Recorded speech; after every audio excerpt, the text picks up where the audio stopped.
Selamat siang, nama saya Floren. Hari ini saya akan menjelaskan apa itu ancaman militer dan non-militer beserta contohnya yang pernah terjadi di Indonesia.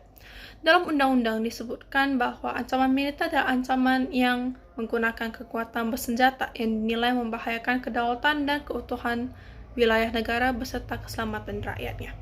Berikut adalah bentuk ancaman militer beserta contohnya. Yang pertama, kita ada agresi militer, umumnya penggunaan kekuatan bersenjata oleh negara lain untuk menduduki sebuah negara, atau istilah lainnya adalah perang. Yang pernah terjadi di Indonesia adalah peristiwa agresi militer Belanda yang pertama dan yang kedua. Lalu yang kedua kita ada spionase. Spionase adalah kegiatan yang umumnya dilakukan oleh intelijen negara lain untuk memperoleh informasi rahasia di negara target.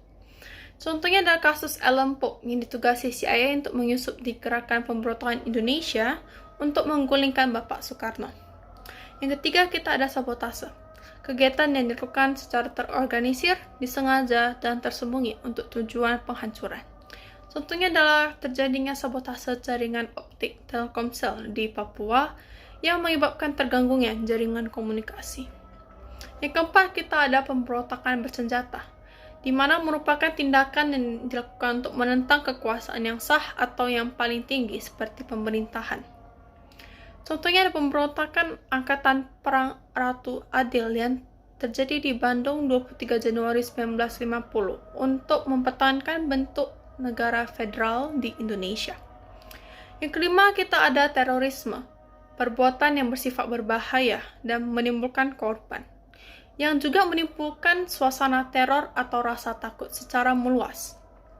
Contohnya adalah pengeboman pada malam Natal Indonesia pada tahun 2000 yang meledakkan sejumlah gereja secara serentak. Dan yang terakhir kita ada pelanggaran wilayah, tindakan memasuki wilayah negara orang lain tanpa izin. Contohnya adalah kapal perang milik Malaysia yang tiba-tiba memasuki wilayah perairan Ambalat tanpa izin.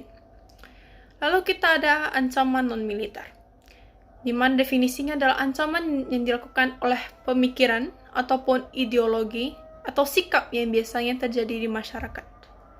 Berikut adalah contoh bentuk ancaman non-militer beserta contohnya. Yang pertama kita ada kemiskinan. Kondisi seseorang yang tidak mampu memenuhi hak dasarnya untuk kehidupan sehari-harinya. Seperti contoh, lembaga riset Institute for Demographic and Poverty Studies memprediksi tingkat kemiskinan di Indonesia pada tahun 2022 berpotensi melonjak menjadi 10,81% atau setara dengan 2,4 juta penduduk. Itu adalah angka yang cukup besar. Lalu yang kedua kita ada kebodohan, di mana kondisi kurangnya pengetahuan akan sesuatu, atau bisa dikatakan sebagai naif atau polos karena kita tidak tahu tentang sesuatu tersebut, di mana kita akan menjadi gampang untuk dipengaruhi. Jika kebodohan ini tidak segera dicari solusinya, bisa saja kita akan kembali dijajah. Contohnya adalah masih saja ada anak-anak yang tidak mendapatkan pendidikan yang mendasar dan malahan bekerja untuk memenuhi kebutuhan keluarganya. Lalu berikutnya kita ada KKN, di mana kepanjangannya ada korupsi, kolusi, dan nepotisme. Contohnya adalah kasus IKTP, di mana pelakunya adalah mantan Ketua Umum Partai Golkar, Setia Novanto, yang melakukan korupsi bersama-sama.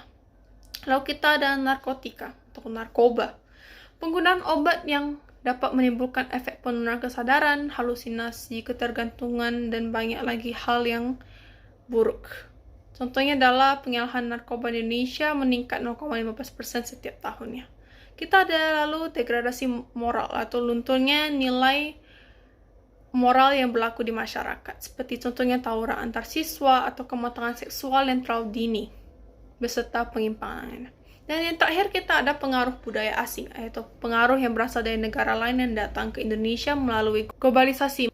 Contohnya terkadang meniru cara berpakaian yang terbuka di tempat beribadah atau mengucapkan kata-kata yang tidak pantas atau kasar di tempat umum. Terima kasih atas perhatiannya. Maaf jika saya mengatakan dengan salah.